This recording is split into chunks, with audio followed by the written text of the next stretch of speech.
بسم اللہ الرحمن الرحیم۔ السلام علیکم۔ پیش خدمت ہے سرمظہر کلیم صاحب کی نیو سیریز سٹار مشن۔ تو چلیے شروع کرتے ہیں آج کے سیریز۔ عمران نے کار ہوٹل ٹاپ ویو کے کمپاؤنڈ میں موڑی اور اسے پارکنگ کی طرف لے جا رہا تھا کہ یکلہت اس کا پیر پوری قوت سے بریک پیڈل پر پڑا اور کار کے ٹائر ایک طویل چیخ مار کر زمین پر جم سے گئے، کیونکہ اچانک ایک آدمی یکلہت مڑ کر اس کی کار کے سامنے آ گیا تھا۔ اگر عمران بریک پیڈل کو فل پریس نہ کر دیتا تو اس آدمی کا ٹکراؤ کار سے ناگزیر تھا۔ کیا ہوا مسٹر، کیا چکر آ گیا تھا؟ عمران نے کار کی کھڑکی سے سر باہر نکال کر اس آدمی سے مخاطب ہو کر کہا، جو اب شرمندہ سے انداز میں عمران کو دیکھ رہا تھا۔ میں شرمندہ ہوں جناب کہ میں شرط ہار گیا ہوں، اس آدمی نے جواب دیا۔ تو عمران بے اختیار چونک پڑا۔ شرط ہار گئے ہو؟ کیا مطلب؟ عمران نے حیرت بھرے لہجے میں کہا، میرے دوست نے کہا تھا کہ سپورٹس کاروں کی بریک بے حد ٹائٹ ہوتی ہے، جبکہ میرا خیال تھا کہ ایسا نہیں ہے۔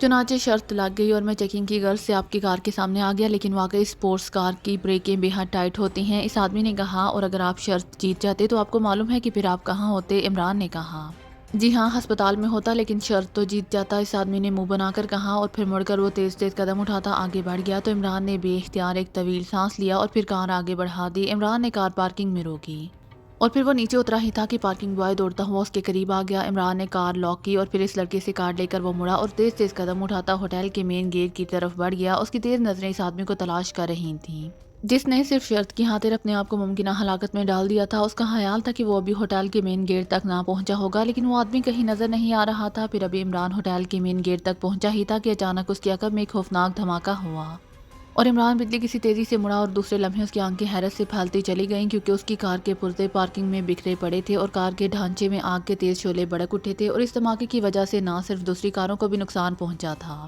بلکہ شاید 2-3 آدمی بھی زخمی ہو گئے تھے۔ ہر طرف بھاگ دوڑ اور شور برپا ہو گیا تھا۔ عمران دوڑتا ہوا واپس پارکنگ کی طرف بڑھا، لیکن اچانک اسے ایک خیال آیا تو وہ تیزی سے مڑا اور ایک بار پھر وہ پارکنگ گیٹ کی طرف بڑھ گیا، جہاں سے لوگ اب نکل کر پارکنگ کی طرف جا رہے تھے۔ عمران کے ذہن میں وہ آدمی موجود تھا اور اب اسے معلوم ہوا تھا کہ معاملہ صرف شرط جیتنے کا نہیں تھا، بلکہ عمران پر یہ قاتلانہ حملہ تھا، اور اس نے شاید کار کے بمپر سے کوئی بم چپکا دیا تھا جو شاید کسی وجہ سے دیر سے پھٹا تھا۔ وہ اب اس آدمی کو ہر صورت میں تلاش کرنا چاہتا تھا۔ پھر جس قدر تیزی سے وہ آدمی غائب ہوا تھا، اسے عمران نے یہی اندازہ لگایا تھا کہ وہ ہوٹل کے اندر گیا ہے، ورنہ کمپاؤنڈ گیٹ کی طرف اگر وہ جاتا تو عمران کو یقیناً نظر آ جاتا۔ عمران ہال میں داخل ہوا تو آدھے سے زیادہ ہال خالی ہو چکا تھا، جبکہ باقی لوگوں کے چہروں پر بھی خوف کے تاثرات موجود تھے۔ عمران نے ایک نظر ہال پر ڈالی، لیکن وہ آدمی اسے نظر نہ آیا تو اس نے ایک طویل سانس لیا اور کاؤنٹر کی طرف بڑھ گیا۔ کاؤنٹر پر 2 لڑکیاں پریشان چہرہ لیے کھڑی تھیں۔ باہر ہونے والے خوفناک دھماکے نے پورے ماحول کو ہی پلٹ دیا تھا۔ مس، یہ کیسا دھماکہ تھا؟ عمران نے کاؤنٹر کے قریب پہنچ کر ایک لڑکی سے مخاطب ہو کر پوچھا، جناب پارکنگ میں کسی کار میں دھماکہ ہوا ہے، نہ جانے ہمارے ملک میں ہونے والے یہ روز روز کے دھماکے کب بند ہوں گے؟ لڑکی نے کہا، آپ کا مطلب ہے کوئی دہشت گردی ہوئی ہے؟ عمران نے چونک کر کہا، لگتا تو ایسا ہی ہے جناب، اس کے علاوہ اور کیا ہو سکتا ہے؟ لڑکی نے جواب دیا۔ تو عمران نے اس بات میں سر ہلا دیا اور دائیں طرف موجود راہداری کی طرف بڑھ گیا۔ وہ اب ہوٹل کے مینیجر راحت علی سے ملنا چاہتا تھا۔ راحت علی خان طویل عرصے سے اس ہوٹل کا مینیجر تھا اور عمران اسے بہت اچھی طرح واقف تھا، کیونکہ راحت علی خان اور سپر فیاض میں بڑی گہری دوستی تھی، اور اس حوالے سے راحت علی خان بھی اس عمران کے بارے میں بہت کچھ جانتا تھا۔ ویسے عمران کو معلوم تھا کہ راحت علی خان صاف اور جائز کام کرنے کا عادی ہے، اسی لیے آج تک اس کے خلاف کوئی شکایت سامنے نہیں آئی تھی۔ ابھی وہ راہداری میں مڑا ہی تھا کہ بے اختیار ٹھٹک کر رک گیا، کیونکہ سامنے سے راحت علی خان تیز تیز قدم اٹھاتا اس کی طرف بڑا چلا آ رہا تھا۔ پھر وہ بھی عمران کو دیکھ کر بے اختیار ٹھٹک کر رک گیا۔ عمران صاحب آپ؟ راحت علی خان نے چونک کر کہا، ہاں، میں تمہارے آفس سے آ رہا تھا تاکہ تم سے ایپل جوس کا ایک گلاس پی سکوں، اور تم بھاگے جا رہے ہو؟ عمران نے منہ بناتے ہوئے کہا، باہر کسی کار میں دھماکہ ہوا ہے اور پولیس پہنچ گئی ہے، اسی لیے میرا وہاں جانا ضروری ہے۔ آپ دفتر میں بیٹھے، میں بھی آ رہا ہوں، راحت علی خان نے کہا، اور پھر تیزی سے آگے بڑھنے لگا۔ پریشان ہونے کی ضرورت نہیں، ہوٹل کو صرف 20 لاکھ روپے ہرجانہ دینا ہوگا، عمران نے کہا۔ تو راحت علی خان بے اختیار اچھل پڑا، 20 لاکھ روپے ہرجانہ ہوٹل کو دینا ہوگا؟ کیا مطلب؟ راحت علی خان نے حیرت بھرے لہجے میں کہا، اس لیے کہ میں نے یہ کار صرف 20 لاکھ روپے میں خریدی تھی، اور خریدی بھی ادھار تھی۔ ابھی تک میں انہیں ٹالتا چلا رہا تھا، لیکن اب ظاہر ہے کہ مالکوں نے میری گردن پکڑ لینی ہے، اور مجھے بہرحال آپ کی گردن پکڑنا پڑے گی، عمران نے بڑے معصوم سے لہجے میں کہا۔ او تو یہ کار آپ کی تھی؟ او ویری بیڈ، کیسے ہوا دھماکہ؟ کیا ہوا تھا؟ راحت علی خان نے انتہائی حیرت بھرے لہجے میں کہا، یہ تو پولیس کا کام ہے کہ وہ معلوم کرے، میں کیا بتا سکتا ہوں؟ عمران نے بڑے لاپرواہ سے لہجے میں کہا، ٹھیک ہے، اس کا مطلب ہے کہ آپ پر قاتلانہ حملہ کیا گیا ہے، میں پولیس کو لے کر آتا ہوں، آپ میرے آفس میں بیٹھے، راحت علی خان نے تیز لہجے میں کہا۔ تو عمران مسکراتا ہوا آگے بڑھ گیا۔ چند لمحوں بعد وہ راحت علی خان کے انتہائی شاندار انداز میں سجے ہوئے آفس میں موجود تھا۔ اس نے آفس میں بیٹھتے ہی ریسیور اٹھایا اور تیزی سے نمبر پریس کرنے شروع کر دیے۔ X2 رابطہ قائم ہوتے ہی مخصوص آواز سنائی دی، عمران بول رہا ہوں، طاہر ہوٹل ٹاپ ویو سے، عمران نے کہا، اور اس کے ساتھ ہی اس نے تفصیل سے نہ صرف ساری واردات بتا دی بلکہ اس آدمی کا حلیہ اور لباس بھی بتا دیا جو اس کی کار کے سامنے آیا تھا۔ لیکن عمران صاحب کیس تو ان دنوں کوئی نہیں ہے، پھر یہ کیا ہو گیا ہے؟ بلیک زیرو نے حیرت بھرے لہجے میں کہا۔ ہماری بجائے دوسرے فریق نے کیس بنانے کی کوشش کی ہوگی، تم ٹیم کو حکم دے دو تاکہ اس واردات کی بنیادی حقیقت کا علم ہو سکے، عمران نے کہا اور ریسیور رکھ دیا کیونکہ اس کے کانوں میں دروازے کے باہر راہداری میں بھاری قدموں کی آوازیں پڑنے لگ گئی تھیں۔ چند لمحوں بعد دروازہ کھلا اور راحت علی خان اندر داخل ہوا۔ اس کے پیچھے ایک پولیس آفیسر اور 2 کانسٹیبل تھے۔ یہ ہیں علی عمران صاحب، ان پر قاتلانہ حملہ کیا گیا ہے۔ راحت علی خان نے اندر داخل ہوتے ہی عمران کی طرف اشارہ کرتے ہوئے پولیس آفیسر سے مخاطب ہو کر کہا، سوری پولیس آفیسران صاحب، شاید مینیجر صاحب غلطی کر رہے ہیں۔ عمران نے انتہائی سنجیدہ لہجے میں کہا تو راحت علی خان کے ساتھ ساتھ پولیس آفیسر بھی بے اختیار چونک پڑے۔ کیا یہ آپ کی کار نہیں ہے جسے بم سے تمغہ کیا گیا ہے؟ پولیس آفیسر نے چونک کر کہا۔ تو پھر آپ نے یہ الفاظ کیوں کہے؟ پولیس آفیسر نے کہا، اس لیے کہ قاتلانہ حملہ میری کار پر کیا گیا ہے، مجھ پر نہیں، ورنہ بم اس وقت پھٹ سکتا تھا جب میں اس کے اندر موجود تھا، عمران نے جواب دیا تو راحت علی خان بے اختیار مسکرا دیا۔ لیکن آپ کی کار کو کیوں تباہ کیا گیا ہے؟ اس کی وجہ؟ پولیس آفیسر نے ہونٹ چباتے ہوئے کہا، وجہ صاف ظاہر ہے کہ کسی حاسد کو کار سے حسد ہو گیا ہوگا، عمران نے کہا تو اس بار پولیس آفیسر کے چہرے پر یکلہت غصے کے تاثرات ابھر آئے۔ آپ کو ہمارے ساتھ تھانے چلنا ہوگا۔ پولیس آفیسر کا لہجہ یکلہت بدل گیا تھا۔ کون سے تھانے؟ عمران نے چونک کر پوچھا۔ تھانہ نوبہار ٹاؤن، پولیس آفیسر نے جواب دیا۔ نوبہار ٹاؤن، واہ بہت خوبصورت نام رکھا ہے، اور پھر اس میں تھانہ بھی بنا دیا گیا ہے، یعنی بہار کا مکمل سامان مہیا کر دیا گیا ہے۔ ویسے آفیسر صاحب، کیا تم آئی جی پولیس ریاض کریم خان کو جانتے ہو؟ عمران نے کہا تو پولیس آفیسر بے اختیار چونک پڑا۔ وہ ہمارے آئی جی ہیں تو ہم یقیناً جانیں گے انہیں، پولیس آفیسر نے کہا۔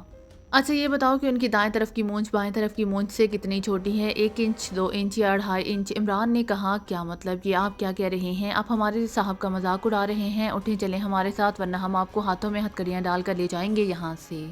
پولیس آفیسر کو کچھ زیادہ ہی غصہ آ گیا تھا۔ یہ ٹھیک ہے، کار بھی میری تباہ کی گئی ہے، ہتھکڑیاں بھی میرے ہاتھوں میں ڈالی جائیں گی؟ واہ، پھر تو پولیس کا یہ ماٹو درست ہے کہ پولیس کا کام ہے خدمت آپ کی، واہ اسے کہتے ہیں خدمت۔ میں دراصل اس خدمت کے معنی کچھ اور ہی سمجھتا رہا تھا، عمران نے کہا۔ افضل، پولیس آفیسر نے اپنے پیچھے کھڑے ایک سپاہی کو مخاطب کر کے کہا۔ یہ سر، سپاہی نے سلیوٹ مارتے ہوئے کہا۔ اس کے ہاتھوں میں ہتھکڑیاں ڈال دو اور اسے تھانے میں لے جا کر حوالات میں بند کر دو، پولیس آفیسر نے انتہائی غصیلے لہجے میں کہا۔ آفیسر، میں نے آپ کو بتایا ہے کہ یہ علی عمران صاحب ہیں، ان کے والد سینٹرل انٹیلیجنس کے ڈائریکٹر جنرل ہیں، راحت علی خان نے مداخلت کرتے ہوئے کہا۔ یہ چاہے صدر کے بیٹے کیوں نہ ہوں، جو میں نے حکم دیا ہے اس کی تعمیل بہرحال ہوگی۔ چلو افضل، حکم کی تعمیل کرو۔ پولیس آفیسر شاید ضرورت سے زیادہ ہی غصہ کھا گیا تھا۔ تمہارا نام کیا ہے آفیسر؟ عمران نے مسکراتے ہوئے کہا۔ افضل، ابھی تک تم نے حکم کی تعمیل نہیں کی، پولیس آفیسر نے عمران کے سوال کا جواب دینے کی بجائے چیخ کر اپنے سپاہی سے مخاطب ہو کر کہا۔ یس سر، یس سر، افضل نے تیزی سے جیب سے ہتھکڑیوں کا سیٹ نکال کر عمران کی طرف بڑھاتے ہوئے کہا تو عمران اٹھ کر کھڑا ہو گیا۔ اوکے راحت علی، اب اجازت جو سدھار رہا، عمران نے کہا۔ پھر وہ اس قدر تیزی سے مڑ کر دروازے کی طرف بڑھا کہ پولیس آفیسر اور سپاہی دونوں چند لمحوں تک کچھ سمجھ نہ سکے، اور عمران نے بجلی کی سی تیزی سے دروازہ کراس کیا اور دوسرے لمحے اندر سے پولیس آفیسر کے چیخنے چلانے کی آوازیں سنائی دینے لگیں۔ عمران تیزی سے مڑا اور قریب ہی ایک موڑ پر گھوم گیا۔ چند لمحوں کے بعد وہ خفیہ راستے سے ہوٹل سے باہر پہنچ چکا تھا۔ تھوڑی دیر بعد اس نے خالی ٹیکسی کو روک لیا۔ تھانہ نوبہار ٹاؤن چلو، عمران نے ٹیکسی کی عقبی سیٹ پر بیٹھتے ہوئے کہا۔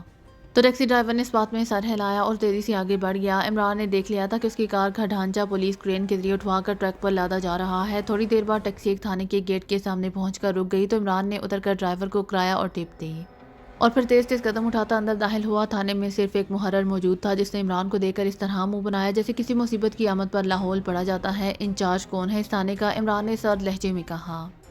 جج جی، انسپکٹر سلیمان صاحب، محرر نے عمران کے لہجے سے متاثر ہو کر قدرے گھبرائے ہوئے لہجے میں کہا۔ فون ٹھیک ہے، میں نے آئی جی پولیس سے بات کرنی ہے، عمران نے اس طرح سرد لہجے میں کہا۔ تو اس بار محرر بے اختیار اچل کر کھڑا ہو گیا۔ اس کے چہرے پر انتہائی مرعوبیت کے تاثرات ابھر آئے تھے۔ جج جی صاحب، مگر صاحب، انسپکٹر صاحب تو ہوٹل ٹاپ ویو گئے ہوئے ہیں، وہاں کار میں بم دھماکہ ہوا ہے، محرر نے انتہائی منمناتے ہوئے لہجے میں کہا۔ میں بھی اسی سلسلے میں آئی جی صاحب سے بات کرنا چاہتا ہوں، عمران نے کہا، اور کرسی پر بیٹھ کر اس نے فون کا ریسیور اٹھایا اور انکوائری کے نمبر پریس کر دیے۔ انکوائری پلیز، رابطہ قائم ہوتے ہی ایک نسوانی آواز سنائی دی۔ آئی جی پولیس کی سرکاری رہائش کا نمبر دیں، عمران نے سرد لہجے میں کہا تو دوسری طرف سے نمبر بتا دیا گیا جبکہ محرر اس دوران دوبارہ کرسی پر بیٹھ چکا تھا۔ اس کے چہرے پر ہوائیاں اڑنی شروع ہو گئی تھیں۔ وہ اس طرح بار بار تھانے کے گیٹ کی طرف دیکھ رہا تھا جیسے آنے والی کسی مصیبت میں کسی مددگار کے آنے کی اسے توقع ہو۔ عمران نے کریڈل دبایا اور پھر ٹون آنے پر انکوائری آپریٹر کے بتائے ہوئے نمبر پریس کرنے شروع کر دیے۔ آئی جی ہاؤس، رابطہ قائم ہوتے ہی ایک مردانہ آواز سنائی دی۔ لہجہ بے حد جھٹکے دار سا تھا، ظاہر ہے وہ بھی پولیس کا کوئی آدمی ہوگا۔ آئی جی صاحب، ریاض کریم خان سے بات کراؤ، میں Imran M S C D S C action تھانہ نوبہار ٹاؤن سے بول رہا ہوں، عمران نے انتہائی سرد لہجے میں کہا۔ یس سر، ہولڈ کریں سر، دوسری طرف سے اس بار قدرے گھبرائے ہوئے لہجے میں کہا گیا۔ شاید عمران کی ڈگریاں اس کی سمجھ میں نہ آئی تھیں اور اس نے انہیں بھی تعارف کا ہی حصہ سمجھ لیا تھا، اور ظاہر ہے اتنے لمبے نام کا حامل شخص کوئی ہاتھ سے حیثیت کا ہی مالک ہو سکتا ہے۔ ہیلو، ریاض کریم خان بول رہا ہوں۔ چند لمحوں بعد ایک رخت اور بھاری سی آواز سنائی دی۔ علی عمران ہے، میں CDSC ایکسن بول رہا ہوں انکل، عمران نے کہا۔ ارے عمران، تم کہاں سے بول رہے ہو؟ حیریت ہے، دوسری طرف سے چونک کر کہا گیا، کیونکہ ریاض کریم خان سر عبدالرحمان کے قریبی رشتہ دار تھے اور ان کے عمران کے والد کے گھر بہت آنا جانا تھا، اسی لیے وہ عمران سے بہت اچھی طرح واقف تھا۔ تھانہ نوبہار ٹاؤن کے حوالات سے بول رہا ہوں۔ عمران نے کہا، کیا کہہ رہے ہو؟ کیا مطلب یہ تم کیا کہہ رہے ہو؟ دوسری طرف سے IG صاحب اس قدر بوکھلا گئے کہ ان کے منہ سے صحیح الفاظ نکل ہی نہیں رہے تھے۔ انکل، حوالات کا مطلب بتاؤں یا تھانے کا؟ آپ یہاں تشریف لے آئیں، ورنہ یہاں کے انسپکٹر صاحب مجھے واقعی حوالات میں بند کر کے آئندہ 3 سال تک بھول جائیں گے۔ انسپکٹر سلیمان صاحب، حادثے ضدی واقعہ ہوئے ہیں، عمران نے کہا۔ یہ تم کیا کہہ رہے ہو؟ کیا ہوا ہے؟ مجھے تفصیل بتاؤ، ریاض کریم خان نے اس بار سنبھلے ہوئے لہجے میں کہا۔ تو عمران نے ہوٹل ٹاپ ویو جانے، وہاں کار دھماکے سے تباہ ہونے اور پھر ہوٹل کے مینیجر کے آفس میں پولیس سے جھگڑا ہونے والی تمام بات چیت کی تفصیل بتا دی۔ چنانچہ جب میں نے سوچا کہ پولیس کو ہاں مجھے تھانے لے جانے کے لیے ٹیکسی کا کرایہ خرچ کرنا پڑے گا، اسی لیے میں خود یہاں آ گیا ہوں، اور انسپکٹر صاحب جیسے ہی واپس آئیں گے تو میں ہوں گا، اور حوالات یہاں موجود محرر صاحب شاید نئے پولیس میں بھرتی ہوئے ہیں، اسی لیے انہوں نے مجھے فون کرنے کی اجازت دے دی ہے، ورنہ حوالات میں تو میری چیخیں سننے والا کوئی کرائے پر لانا پڑے گا۔ عمران کی زبان رواں ہو گئی۔ کیا اس انسپکٹر کا دماغ خراب ہو گیا کہ کار بھی تمہاری تباہ ہوئی اور حوالات میں بند بھی وہ تمہیں ہی کرے گا؟ IG صاحب نے انتہائی غصیلے لہجے میں کہا۔ یہ تو مجھے معلوم نہیں ہے، البتہ یہ معلوم ہے کہ وہ بہرحال پولیس آفیسر ہے اور میرے خیال میں اتنا ہی کافی ہے، عمران نے جواب دیا۔ تم نے ضرور اس انسپکٹر کے ساتھ ایسی باتیں کی ہوں گی جس پر اس کا دماغ گھوم گیا ہوگا، بہرحال ریسیور محرر کو دو، IG صاحب نے کہا۔ ظاہر ہے وہ عمران کے گہرے طنز کو بخوبی سمجھ گئے تھے کہ پولیس میں ہونا ہی دماغ کی خرابی کا سب سے بڑا ثبوت ہے، اور IG صاحب تو ظاہر ہے پولیس کے سب سے بڑے آفیسر تھے، اور عمران نے مسکراتے ہوئے ریسیور محرر کی طرف بڑھا دیا۔ یس سر، حکم سر، میں محرر طفیل احمد تھانہ نوبہار ٹاؤن سے بول رہا ہوں سر۔ محرر نے کھڑے ہو کر نہ صرف اپنا تعارف کرایا بلکہ ساتھ ساتھ وہ ایک پیر کو دوسرے پیر پر بار بار مار کر سلیوٹ بھی کرتا رہا۔ یس سر، حکم کی تعمیل ہوگی سر۔ محرر نے IG صاحب کی بات سن کر دوبارہ پیر پر پیر جماتے ہوئے کہا، پھر اس نے ایک طویل سانس لیتے ہوئے ریسیور رکھ دیا۔ جناب، آپ اندر کمرے میں تشریف لے جائیں، آپ کے لیے بوتل لے کر آتا ہوں۔ محرر نے ریسیور رکھ کر عمران سے مسکراتے ہوئے کہا۔ کون سی بوتل لے کر آؤ گے؟ عمران نے مسکراتے ہوئے کہا۔ وہ جناب جو آپ حکم دیں، محرر نے گڑبڑائے ہوئے لہجے میں کہا۔ نہیں بیٹھو، کسی بوتل کی ضرورت نہیں ہے، تم اچھے آدمی ہو، اسی لیے میں IG صاحب سے تمہاری ترقی کی سفارش کروں گا۔ میں اندر ضرور بیٹھتا ہوں۔ ہاں، ایک بات یاد رکھنا، جیسے ہی تمہارے انسپکٹر صاحب آئیں تم انہیں کچھ نہ بتانا، عمران نے اٹھتے ہوئے کہا۔ یس سر، محرر نے بھی اٹھتے ہوئے جواب دیا، اور عمران اٹھ کر تیزی سے برآمدے کے پیچھے بنے ہوئے آفس نما کمرے میں آ کر بیٹھ گیا، جس کے باہر تھانہ انچارج کے نام کی پلیٹ لگی ہوئی تھی۔ عمران نے ریسیور اٹھایا اور نمبر پریس کرنے شروع کر دیے۔ X2 رابطہ قائم ہوتے ہی دوسری طرف سے مخصوص آواز سنائی دی۔ عمران بول رہا ہوں، طاہر کوئی رپورٹ ملی ہے؟ عمران نے کہا۔ جی ہاں عمران صاحب، تنویر نے اس آدمی کو نہ صرف ڈھونڈ نکالا ہے بلکہ اسے بے ہوش کر کے دانش منزل بھی پہنچا دیا ہے۔ میں نے اس سے پوچھ گچھ کی ہے، اس نے بتایا کہ اس نے آپ کی کار کے بمپر پر 3SCD لگایا تھا، لیکن وہ پھٹا کچھ دیر بعد۔ اس نے بتایا ہے کہ اسے یہ کام فلپ نے دیا تھا، جو ہارڈی گیم کلب میں سپروائزر ہیں، وہ اس وقت اس کے ساتھ ہی تھا، اور انہیں معلوم تھا کہ آپ ٹاپ ویو کلب میں آنے والے ہیں۔ جب آپ نے کار کمپاؤنڈ گیٹ پہ موڑی تو اس سپروائزر نے آپ کی نشاندہی کر دی تھی، بلیک زیرو نے تفصیل بتاتے ہوئے کہا۔ وہ کیسے اور کہاں سے پکڑا گیا ہے؟ عمران نے پوچھا۔ تنویر ٹاپ ویو کلب سے کچھ فاصلے پر ایک اور ہوٹل میں صفدر کے ساتھ موجود تھا کہ جولیا نے اسے ٹرانسمیٹر پر احکامات دیے، جس پر وہ دونوں فوری طور پر ٹاپ ویو کلب پہنچ گئے۔ پھر انہوں نے اس مجمع میں جو کار کے گرد تماشائیوں کے درمیان موجود تھا اس آدمی کو دیکھ لیا، اس کا حلیہ اور لباس بھی وہی تھا۔ تنویر سادہ لباس میں پولیس کا نام لے کر اسے علیحدہ لے گیا اور پھر اسے زبردستی کار میں ڈال کر وہاں سے نکلے اور راستے میں اسے بے ہوش کر کے دانش منزل پہنچا گئے۔ بلیک زیرو نے تفصیل بتاتے ہوئے کہا۔ اس نے کیا بتایا ہے کہ وہ وہاں کیوں موجود تھا؟ عمران نے کہا۔ فلپ نے اس کی ڈیوٹی لگائی تھی کہ وہ معلوم کرے اس واردات کے سلسلے میں پولیس کیا نتیجہ نکالتی ہے، بلیک زیرو نے جواب دیا۔ اس فلپ کا کیا ہوا؟ عمران نے پوچھا۔ سیکرٹ سروس تو اس ہارڈی کلب گیم کا سراغ نہ لگا سکی تھی، وہ کوئی خفیہ کلب تھا، لیکن میں نے ٹائیگر کو ٹرانسمیٹر پر کال کیا تو اس نے ابھی رپورٹ دی ہے کہ فلپ وہاں سے 2 روز پہلے نوکری چھوڑ گیا ہے۔ اس نے مالکوں سے کہا ہے کہ وہ یورپ کے ملک ماروے جا رہا ہے، اسے وہاں بہت اچھی جاب مل گئی ہے۔ ویسے ٹائیگر نے اس کے بارے میں جو معلومات حاصل کی ہیں ان کے مطابق فلپ کے تعلقات غیر ملکی ایجنسیوں سے کافی گہرے ہیں۔ بلیک زیرو نے کہا۔ ٹائیگر سے کہنا کہ وہ اسے ہر صورت میں ٹریس کر کے رانا ہاؤس پہنچا دے، میں وہیں جا رہا ہوں، عمران نے کہا، اور اس کے ساتھ اس نے ریسیور رکھ دیا کیونکہ اسے باہر سے انسپکٹر کے چیخنے چلانے کی آوازیں سنائی دے رہی تھیں، شاید وہ محرر پر چیخ رہا تھا۔ تھوڑی دیر بعد انسپکٹر غصے میں لال پیلا ہوتا ہوا اندر داخل ہوا اور پھر وہاں عمران کو اطمینان سے بیٹھا دیکھ کر وہ بے اختیار اچھل پڑا۔ تم یہاں؟ انسپکٹر کے لہجے میں حیرت تھی۔ میں نے سوچا کہ آپ کہاں مجھے یہاں لانے کی تکلیف کرتے رہیں گے، میں خود یہاں پہنچ جاتا ہوں تاکہ آپ مجھے حوالات میں ڈال کر اپنا شوق پورا کر سکیں، عمران نے بڑے معصوم سے لہجے میں کہا۔ تو انسپکٹر سلیمان نے ایک طویل سانس لیا۔ تم نے وہاں بھی اس مینیجر کے سامنے میری بے عزتی کی تھی، میرا مذاق اڑانے کی کوشش کی تھی، اسی لیے میں تمہیں سزا دینا چاہتا تھا، لیکن بہرحال تم مجرم نہیں ہو، اسی لیے تم اپنا بیان باہر موجود محرر کو لکھوا کر جا سکتے ہو، انسپکٹر سلیمان نے سر سے ٹوپی اتار کر میز پر رکھتے ہوئے کہا، اور پھر وہ کرسی پر اس طرح دم سے بیٹھا جیسے بہت تھک گیا ہو۔ لیکن آئی جی صاحب نے کہا ہے کہ وہ میرا بیان وہ خود آ کر لکھیں گے، آخر حفظ مراتب بھی کوئی چیز ہوتی ہے، جیسے آپ کی عزت ہے کہ آپ نے اپنی عزت کی خاطر میرے ہاتھوں میں ہتھکڑیاں ڈالنے کا حکم دے دیا تھا، اس طرح میری بھی عزت ہے، اس لیے میرا بیان آئی جی صاحب سے کم رتبے کا پولیس آفیسر لکھ ہی نہیں سکتا۔ عمران نے جواب دیا۔ پھر اس سے پہلے کہ انسپکٹر کوئی جواب دیتا، باہر کسی جیپ کے رکنے اور پھر سیلیوٹ مارے جانے کی آوازیں سنائی دینے لگیں تو انسپکٹر سلیمان بے اختیار چونک پڑا۔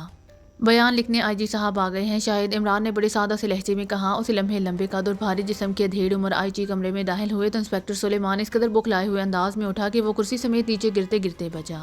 اس نے بڑے بوکھلائے ہوئے انداز میں سلیوٹ کرنے کی کوشش کی، لیکن اس دوران اس نے جھپٹ کر میز پر پڑی ہوئی ٹوپی اٹھا کر سر پر رکھی اور پھر سلیوٹ مارا۔ اس کا چہرہ بوکھلاہٹ کے مارے بکھر سا گیا تھا، اس کی آنکھوں میں ایسے تاثرات تھے جیسے اسے اپنی آنکھوں پر یقین نہ آ رہا ہو کہ واقعی کمرے میں داخل ہونے والے آئی جی صاحب ہیں۔ عمران بھی اٹھ کر کھڑا ہو گیا تھا۔ تمہارا نام انسپکٹر سلیمان ہے اور تم نے عمران کو ہتھکڑیاں ڈالنے کا حکم دیا تھا تاکہ اسے حوالات میں ڈالا جا سکے، بولو، آئی جی نے انتہائی غصیلے لہجے میں کہا۔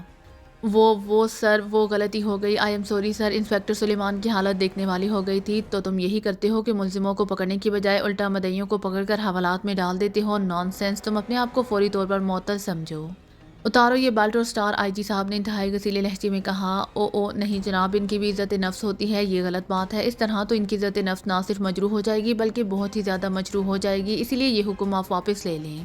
البتہ ان سے صرف یہ پوچھ کر مجھے بتا دیں، اور سچ بات یہ ہے کہ اس بات کو پوچھنے کے لیے میں نے آپ کو یہاں آنے کی تکلیف دی ہے اور خود بھی یہاں بیٹھا ہوا ہوں کہ آپ نے مجھے ہتھکڑیاں لگا کر ہوٹل سے باہر لے آنے کا کہا تھا تاکہ میں بے بس ہو جاؤں اور وہ لوگ اطمینان سے مجھ پر فائر کھول سکیں۔ عمران نے کہا تو آئی جی صاحب عمران کی بات سن کر بے اختیار اچھل پڑے۔ کیا مطلب؟ کیا انسپکٹر کسی کا اعلی کار تھا؟ یہ کیسے ہو سکتا ہے؟ آئی جی صاحب نے حیرت بھرے لہجے میں کہا۔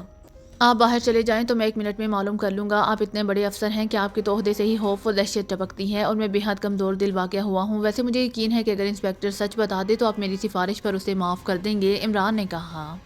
ہاں، اگر یہ سچ بتا دے تو میں واقعی اسے معاف کر دوں گا، آئی جی صاحب نے کہا۔ جناب، میں سچ بتا رہا ہوں، مینیجر راحت علی خان نے مجھے بتایا کہ کار کا مالک ان کے آفس میں موجود ہے اور اگر میں اسے ہتھ کڑی لگا کر لے جاؤں تو وہ مجھے 1 لاکھ روپیہ انعام دے گا، اور اس نے یہ بھی کہا کہ وہ چاہے کتنے بڑے باپ کا بیٹا ہو، میں اسے ضرور ہتھ کڑی لگا کر تھانے لے جاؤں اور پھر چاہے اسے چھوڑ دوں، مجھے 1 لاکھ روپیہ مل جائے گا۔ جناب، میں لالچ میں آ گیا تھا، مجھے معاف کر دیں، انسپکٹر سلیمان نے انتہائی شرمندہ سے لہجے میں کہا۔ ٹھیک ہے، تم نے چونکہ سچ بولا ہے اس لیے میں آئی جی صاحب سے سفارش کرتا ہوں کہ وہ تمہیں صرف وارننگ دے کر معاف کر دیں، عمران نے کہا۔ تو آئی جی صاحب نے عمران کے کہنے کے مطابق ہی کیا اور پھر عمران سمیت وہ باہر آ گئے۔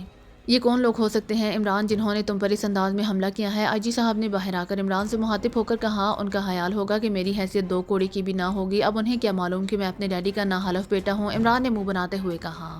تو آئی جی صاحب بے اختیار کہا مار کر ہنس پڑے اور پھر عمران ان سے اجازت لے کر تھانے سے باہر آ گیا۔ تھوڑا سا آگے جانے کے بعد اسے ٹیکسی مل گئی تو وہ ٹیکسی میں بیٹھ کر سیدھا رانا ہاؤس پہنچ گیا۔ کیا ہوا باس، آپ ٹیکسی میں آئے ہیں؟ جوزف نے گیٹ کھولا تو اس نے حیرت بھرے لہجے میں عمران سے کہا۔ کار تباہ ہو گئی ہے، البتہ میں ذرا ڈھیٹ واقع ہوا ہوں اسی لیے بچ گیا ہوں، عمران نے کہا۔ تو جوزف بے اختیار اچھل پڑا۔ باس، اسی لیے چوگار دیوتا کو میں نے رات کو خواب میں دیکھا تھا۔ گاڈ، تو جادوگر دیوتا اسی لیے یہاں آیا تھا، جوزف نے انتہائی خوفزدہ لہجے میں کہا۔ جو دیوتا خود کو کبوتروں کی طرح چوگا تلاش کرتا پھرے، اس بیچارے نے کسی کو کیا نقصان پہنچانا ہے، عمران نے کہا۔ باس، چوگار دیوتا تباہی اور بربادی کا دیوتا ہے، لیکن میں اسی لیے مطمئن تھا کہ میں نے اس کا ایک پار ٹوٹا ہوا دیکھ لیا تھا، لیکن کار کیسے تباہ ہو گئی؟ کیا ایکسیڈنٹ ہوا ہے؟ جوزف نے کہا۔ کیا ہوا ماسٹر، کیا ایکسیڈنٹ ہو گیا ہے؟ آپ کار لے کر نہیں آئے؟ اسی لمحے جوانا نے آگے بڑھ کر کہا تو عمران نے تفصیل بتا دی۔ ماسٹر، اس کا مطلب ہے کہ باقاعدہ خوفناک سازش کی گئی ہے، جوانا نے کہا۔ لیکن سازش کرنے والے معصوم بچے تھے کہ کار کے اندر پھینکنے کی بجائے اس طرح چلتی کار کے سامنے آ کر اس کے بمپر پر بم چسپاں کرنے کی کوشش کرتے رہے ہیں، پھر پولیس کو رشوت دے کر مجھے ہتھکڑیاں لگوا کر بے بس کرنے کی کوشش کرتے رہے تاکہ مجھے نشانہ بنا کر مشن مکمل کر سکیں۔ بہرحال تم دونوں جاؤ، ہوٹل ٹاپ ویو کے مینیجر راحت علی خان کو اٹھا کر یہاں لے آؤ۔ دوسرا کام اس نے کیا ہے، جبکہ سنا ہے کہ پہلا کام کسی ہارڈی کلب کے سپروائزر فلپ کے آرڈر پر کیا گیا ہے، یہ بھی ہو سکتا ہے کہ اس کے پیچھے بھی محرر یہی راحت علی خان ہو، عمران نے کہا۔ تو وہ دونوں سر ہلاتے ہوئے پورچ کی طرف بڑھ گئے اور عمران اندر آ کر اپنے مخصوص کمرے میں بیٹھ گیا، اور پھر جب اسے یقین ہو گیا کہ جوزف اور جوانا دونوں اپنی کار لے کر رانا ہاؤس سے باہر جا چکے ہیں تو اس نے ریسیور اٹھایا اور نمبر پریس کرنے شروع کر دیے۔ X2 رابطہ قائم ہوتے ہی مخصوص آواز سنائی دی۔ عمران بول رہا ہوں، طاہر رانا ہاؤس سے اس فلپ کے بارے میں کوئی پیش رفت ہوئی ہے یا نہیں؟ عمران نے کہا۔ عمران صاحب، ٹائیگر کے ساتھ ساتھ پوری ٹیم اسے تلاش کر رہی ہے، لیکن ابھی تک اس کا کوئی سراغ نہیں ملا، البتہ صفدر نے ایک رپورٹ دی ہے کہ ہوٹل الیگزینڈر میں اس نے ایک غیر ملکی عورت کو دیکھا ہے، اس کا خیال ہے کہ وہ میک اپ میں ہے، بلیک زیرو نے کہا۔ وہ تو اب نوبت اس حد تک پہنچ گئی ہے۔ عمران نے کہا کیا مطلب عمران صاحب، میں سمجھا نہیں۔ بلیک زیرو نے چونک کر حیرت بھرے لہجے میں کہا، اب صفدر عورتوں کے میک اپ چیک کرنے تک پہنچ گیا ہے، یہ تو معاملہ بے حد سیریس ہے۔ عمران نے انتہائی سنجیدہ لہجے میں کہا تو دوسری طرف بلیک زیرو بے اختیار ہنس پڑا۔ عمران صاحب معاملہ واقعی سیریس ہے، پھر کیا خیال ہے ساری ٹیم کو شادی کی اجازت کیوں نہ دے دی جائے؟ بلیک زیرو نے کہا، مجھے کیا فائدہ ہوگا، میں تو ٹیم میں شامل ہی نہیں ہوں۔ عمران نے رو دینے والے لہجے میں کہا تو بلیک زیرو ایک بار پھر ہنس پڑا۔ آپ شامل نہیں ہیں تو کیا ہوا، جولیا تو شامل ہے، بلیک زیرو نے ہنستے ہوئے کہا، اور تنویر بھی شامل ہے۔ عمران نے کہا، وہ سمجھدار ہے، خود ہی رو پیٹ کر خاموش ہو جائے گا۔ بلیک زیرو نے کہا، کاش ایسا ہو سکتا، لیکن اللہ تعالیٰ نے اس کی طبیعت ایسی بنائی ہی نہیں کہ وہ رو پیٹ کر چپ ہو جائے، وہ تو دوسروں کو رلانے والی طبیعت کا مالک ہے، اسی لیے تو مجھے ٹیم سے علیحدہ ہی رکھو۔ تم نے صفدر سے پوچھا نہیں کہ اس نے آخر اس عورت کو اس قدر غور سے کیوں دیکھا ہے کہ اسے معلوم ہو گیا کہ وہ واقعی میک اپ میں ہے؟ عمران نے کہا، عمران صاحب آپ یقین کریں میں نے پوچھا تھا، اس نے بتایا ہے کہ اس نے اسے غور سے نہیں دیکھا، بلکہ اس عورت نے ماس میک اپ کر رکھا تھا اور ماس میک اپ کانوں کی جگہ پوری طرح ایڈجسٹ نہیں کیا گیا تھا، اس لیے صفدر ایک نظر میں پہچان گیا۔ بلیک زیرو نے کہا، چلو ایک نظر تو ویسے بھی معاف ہوتی ہے، چاہے وہی ایک نظر پوری زندگی پر ہی کیوں نہ پھیل جائے۔ پھر تم نے کیا کہا تھا اسے؟ عمران نے کہا، میں نے اس کی نگرانی کا حکم دے دیا اور پھر ابھی تک اس بارے میں کوئی رپورٹ نہیں آئی۔ بلیک زیرو نے کہا، صالحہ کو صفدر کی نگرانی پر لگا دو، اب وہی رپورٹ کرے گی۔ عمران نے کہا تو بلیک زیرو ایک بار پھر ہنس پڑا، تم ہنس رہے ہو جبکہ یہ معاملہ واقعی سیریس ہے۔ اب سوچو ایک جوان آدمی اور ایک جوان عورت کی نگرانی کر رہا ہو تو وہ نگرانی سے آنکھیں ہٹائے گا تو تمہیں رپورٹ بھی دے گا، البتہ صالحہ یہ کام کر سکتی ہے کہ صفدر کو نظریں ہٹانی پڑیں۔ عمران نے مسکراتے ہوئے کہا، عمران صاحب یہ اچانک آپ پر حملے کیوں شروع ہو گئے ہیں، آخر کوئی وجہ تو ہوگی؟ بلیک زیرو نے شاید موضوع بدلنے کی غرض سے کہا، وجہ معلوم کرنے کے لیے میں نے جوزف اور جوانا کو بھیج دیا ہے۔ عمران نے کہا، جوزف اور جوانا کو بھیج دیا ہے، وجہ معلوم کرنے کے لیے کیا مطلب؟ بلیک زیرو نے حیران ہو کر کہا تو عمران نے انسپیکٹر کے آفس میں آنے اور اسے ہتھکڑیاں لگانے کے اصرار سے لے کر تھانے پہنچنے اور پھر انسپیکٹر کی طرف سے مینیجر راحت علی خان کا نام لینے تک کی ساری تفصیل سے بتا دی۔ راحت علی خان تو اس ساری گیم کے پیچھے وہ ہے، بلیک زیرو نے کہا، ہاں گو وہ مجھے اچھی طرح جانتا ہے اور سپر فیاض کا گہرا دوست ہے، آج تک اس کے خلاف کوئی شکایت بھی نہیں، لیکن اب اچانک یہ بات سامنے آئی ہے، اب وہ خود ہی بتائے گا۔ عمران نے کہا، لیکن آپ اس کے آفس سے نکل کر ہوٹل سے باہر تو آئے ہوں گے، پھر آپ پر قاتلانہ حملہ کیوں نہ ہوا؟ بلیک زیرو نے کہا، میں نے وہیں آفس میں ہی اندازہ کر لیا تھا کہ مجھے ہتھ کڑی کی سانس مقصد کے لیے لگائی جا رہی ہے، اور راحت علی خان کو میں نے انسپیکٹر کو محسوس اشارہ کرتے دیکھ لیا تھا، اسی لیے میں وہاں سے خفیہ راستے سے ہوٹل سے باہر آیا، پھر میں تھانے کے لیے چلا گیا تاکہ انسپیکٹر سے کنفرم کر سکوں، لیکن انسپیکٹر سلیمان نے جو کچھ بتایا ہے وہ انتہائی بچگانہ انداز ہے، اسی لیے میں چاہتا ہوں کہ اصل حالات کا علم ہو سکے۔ عمران نے کہا، آپ مجھے ضرور بتائیں گے؟ بلیک زیرو نے کہا، ظاہر ہے تمہیں رپورٹ دینے کے بعد ہی تو کسی چیک کا سکوپ بن سکے گا۔ عمران نے کہا تو دوسری طرف سے بلیک زیرو ہنس پڑا اور عمران نے ریسیور رکھ دیا۔ پھر تقریباً آدھے گھنٹے بعد جوزف اور جوانا واپس آ گئے۔ جوانا کے کاندھوں پر بے ہوش راحت علی خان لدا ہوا تھا، اسے کرسی میں جکڑ دو، عمران نے کہا۔ پھر تھوڑی دیر بعد وہ بلیک روم میں گیا تو راحت علی خان ڈورس میں جکڑا ہوا بے ہوشی کے عالم میں موجود تھا۔ کوئی پرابلم تو نہیں ہوا؟ عمران نے جوانا سے پوچھا، کیونکہ جوزف واپس چلا گیا تھا۔ نو ماسٹر اپنے آفس میں تھا، جوزف اسے پہلے سے جانتا تھا اور اسے اکبی راستے کا بھی علم تھا۔ میں کار میں ہی رہا، جوزف نے جا کر اسے بے ہوش کیا اور پھر اکبی راستے سے لا کر کار میں ڈال دیا اور پھر ہم واپس آ گئے۔ جوانا نے کہا، ٹھیک ہے اسے ہوش میں لے کر آؤ۔ عمران نے کہا تو جوانا نے آگے بڑھ کر راحت علی خان کا ناک اور منہ دونوں ہاتھوں سے بند کر دیا۔ چند لمحوں بعد جب اس کے جسم میں حرکت کے تاثرات نمودار ہونے شروع ہو گئے تو جوانا نے ہاتھ ہٹائے اور پیچھے ہٹ کر وہ عمران کی کرسی کے قریب کھڑا ہو گیا۔ الماری سے کوڑا نکالو، مجھے یقین ہے کہ کوڑا دیکھتے ہی اس کے منہ سے سچ خود بخود نکلنا شروع ہو جائے گا۔ عمران نے کہا تو جوانا الماری کی طرف بڑھ گیا، اس نے الماری کھول کر اس میں سے کوڑا نکالا، پھر الماری بند کر کے وہ واپس آ کر عمران کی کرسی کی سائڈ پر کھڑا ہو گیا۔ اسی لمحے راحت علی خان نے کراہتے ہوئے آنکھیں کھول دیں۔ کیا مطلب؟ او عمران صاحب آپ کے میں یہاں کیا مطلب؟ راحت علی خان نے انتہائی بوکھلائے ہوئے انداز میں کہا۔ راحت علی خان، تم سپر فیاض کی گہرے دوست ہو اور میرے بارے میں بھی تم اچھی طرح جانتے ہو، اس کے باوجود تم نے مجھے ہلاک کرانے کی 2 کوششیں کی، کیوں؟ عمران نے انتہائی سرد لہجے میں کہا، میں نے آپ کو ہلاک کرانے کی کوشش کی؟ یہ کیسے ہو سکتا ہے، یہ کیسے ممکن ہے؟ راحت علی خان نے انتہائی حیرت بھرے لہجے میں کہا، تم نے انسپیکٹر سلیمان کو 1 لاکھ روپے کی پیشکش کی تاکہ وہ مجھے ہتھکڑی لگا کر تمہارے آفس سے اور پھر ہوٹل سے باہر لے جائے تاکہ میں بے بس ہو جاؤں اور باہر موجود تمہارے لوگ مجھ پر اچانک فائر کھول دیں، اور تم نے آفس میں میرے سامنے انسپیکٹر سلیمان کو مخصوص اشارہ بھی کیا تھا، اس لیے انکار کرنے اور جھوٹ بولنے کی ضرورت نہیں ہے۔ جوانا کو تم دیکھ رہے ہو، اگر یہ انگلی بھی تمہارے سر پر مار دے تو تمہاری کھوپڑی میں سوراخ ہو جائے گا، اسی لیے جواب سوچ کر دینا، اس کے ہاتھ میں موجود کوڑا تم پر برسایا جائے گا تو تمہارا کیا حشر ہوگا، اس لیے تمہاری بہتری اسی میں ہے کہ سب کچھ سچ بتا دو تو میں تمہیں زندہ چھوڑ دوں گا، کیونکہ میں اپنی ذات پر ہونے والے حملوں کا انتقام نہیں لیا کرتا۔ عمران نے انتہائی سخت لہجے میں کہا، مام مجھے معاف کر دیں، میں لالچ میں اندھا ہو گیا تھا، میرے سر پر بے حد قرض چڑھ گیا تھا اور اس قرض کے اتارنے کی مجھے کوئی سبیل نظر نہیں آ رہی تھی، اسی لیے میں اس کمینگی پر اندھا ہو گیا تھا۔ راحت علی خان نے روتے ہوئے لہجے میں کہا، تمہید باندھنے کی ضرورت نہیں ہے راحت علی خان، اصل بات بتاؤ، عمران نے خشک لہجے میں کہا۔ مجھے یہ کام مادام روزی نے دیا تھا۔ مادام روزی ماروے کی ایجنٹ ہے اور یہاں مستقل طور پر رہتی ہے۔ وہ میرے ہوٹل کی مستقل گاہک ہے اور میں نے اس کے بہت سے کام کیے ہیں۔ اس نے مجھے کہا کہ اگر میں آپ کو ہلاک کرا دوں تو وہ مجھے 1 کروڑ روپے حکومت سے دلوا دے گی۔ مجھے پہلے تو یقین نہ آیا، لیکن جب اس نے میری بات ماروے کے چیف سیکرٹری سے کروائی تو مجھے یقین ہو گیا، لیکن میں جانتا تھا کہ آپ انتہائی تربیت یافتہ سیکرٹ ایجنٹ ہیں۔ اس لیے میں نے 2 مختلف طریقے بیک وقت استعمال کرنے کا پلان بنایا۔ ایک تو میں پیشہ ور قاتل فلپ کی خدمات حاصل کی۔ فلپ کو میں نے ماروے میں مستقل رہائش کا لالچ دے دیا اور ساتھ ہی 10 لاکھ روپے بھی دینے کی حامی بھر لی۔ میں آپ کے بارے میں بہت اچھی طرح جانتا تھا، اس لیے میں نے منصوبہ بنایا کہ سارکی ٹائپ کا بم آپ کی کار کے بمپر پر لگا دیا جائے جو چند منٹ میں پھٹ جائے گا اور آپ ہلاک ہو جائیں گے۔ اس کے لیے میں نے اپنے ایک ساتھی کو اس انداز میں آگے کیا کہ آپ کو شک نہ ہو سکے۔ پھر مجھے اطلاع ملی کہ آپ کی کار تو تباہ ہو گئی ہے لیکن آپ بچ گئے ہیں، تو میں نے دوسرا طریقہ استعمال کرنے کا سوچا۔ میں نے یہاں ہوٹل کے باہر 4 آدمیوں کو تعینات کر دیا اور پولیس انسپکٹر کو لالچ دے کر آمادہ کر لیا کہ وہ آپ کو ہتھ کڑی لگا کر لے جائے اور اس طرح آپ پر حملہ یقینی طور پر کامیاب ہو جائے گا۔ لیکن آپ اچانک آفس سے نکلے اور پھر اس طرح غائب ہو گئے اور اس طرح میرے دونوں طریقے ناکام ہو گئے۔ اب میں اس سلسلے میں کوئی اور منصوبہ بنا رہا تھا کہ آپ کا دیو ہیکل ساتھی میرے آفس میں داخل ہوا اور اس نے میرے سر پر کچھ چیز ماری تو میں بے ہوش ہو گیا اور اب مجھے ہوش آیا ہے، راحت علی خان نے تفصیل بتاتے ہوئے کہا۔ یہ مادام روزی کہاں رہتی ہے؟ اس کا حلیہ اور فون نمبر بتاؤ، عمران نے کہا تو راحت علی نے تفصیل سے حلیہ اور فون نمبر بتا دیا۔ جوانا فون یہاں لے کر آؤ، عمران نے جوانا سے کہا تو جوانا سر ہلاتا ہوا کمرے سے باہر چلا گیا۔ مجھے معاف کر دیں عمران صاحب، میں نے واقعی حماقت کی ہے، راحت علی خان نے روتے ہوئے کہا۔ تمہاری باتیں کنفرم ہو گئیں تو پھر سوچوں گا، عمران نے کہا، اور پھر تھوڑی دیر بعد جوانا واپس آیا تو اس کے ہاتھ میں ایک کارڈ لیس فون تھا۔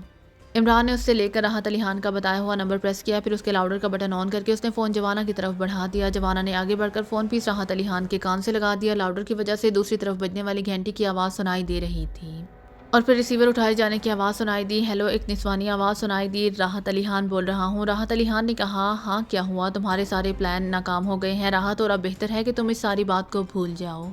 ویسے اب مجھے اپنے آپ پر افسوس ہو رہا ہے کہ میں نے اتنا اہم ترین کام تمہارے ذمہ لگا دیا ہے، تم تو انتہائی بچکانہ کام کیے ہیں۔ دوسری طرف سے کہا گیا، نہیں مادام، یہ انتہائی کامیاب حربے تھے کیونکہ عمران کو انتہائی سادہ طریقوں سے ہی ہلاک کیا جا سکتا ہے۔